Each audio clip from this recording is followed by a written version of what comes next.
আজ আমাদের অত্যন্ত লজ্জার ব্যাপার সন্তু যে আজ মুর্শিদাবাদ থেকে হিন্দু বাঙালি মহিলাদের পালিয়ে যেতে হচ্ছে ইজ্জত হাতে করে।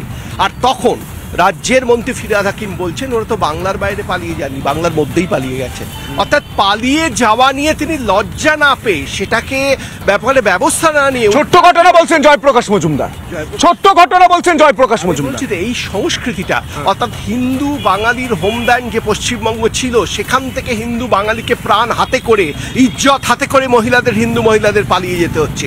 এটা ভারতের লজ্জা। আজ বাবা সাহেব আম্বেদকরের জন্মদিন, ভারতের সংবিধানের লজ্জা। এটা সংবিধান রক্ষা করতে ব্যর্থ এখানকার সরকার। এই ঘটনা চোখে আঙুল দিয়ে ভারত সরকার কি করছে? দেখুন, ভারত সরকার এই পরিস্থিতিতে দাঁড়িয়ে পশ্চিমবঙ্গের মুখ্যমন্ত্রী কি বলছেন, দেশের আইন মানব না এবং আমার রাজ্যে করতে দেব না। কোনো মুখ্যমন্ত্রী যে এর কোনো রাস্তা নেই। আপনি তো প্রচুর পড়াশোনা করেন, পলিটিক্যাল জ্ঞান রয়েছে, আপনি সংবিধানটাও ভালোভাবে জানেন। আমি পরিষ্কার সাদা বাংলায় শুনতে চাইছি, বাংলার মানুষ শুনছে। আপনি বলুন, কোনো মুখ্যমন্ত্রী যদি বলে আমি ভারতের এই আইনটা মানি না, তার বিরুদ্ধে কি ব্যবস্থা নেওয়ার কোনো রাস্তা রয়েছে?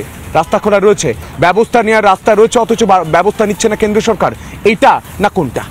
দেখুন, একটাই রাস্তা, তাকে বরখাস্ত করে এখানে রাষ্ট্রপতি শাসন কায়েম করা এবং আইনের শাসনের মাধ্যমে গণতন্ত্রকে ফিরিয়ে আনা, তারপর তৃণমূল জিতে আসে।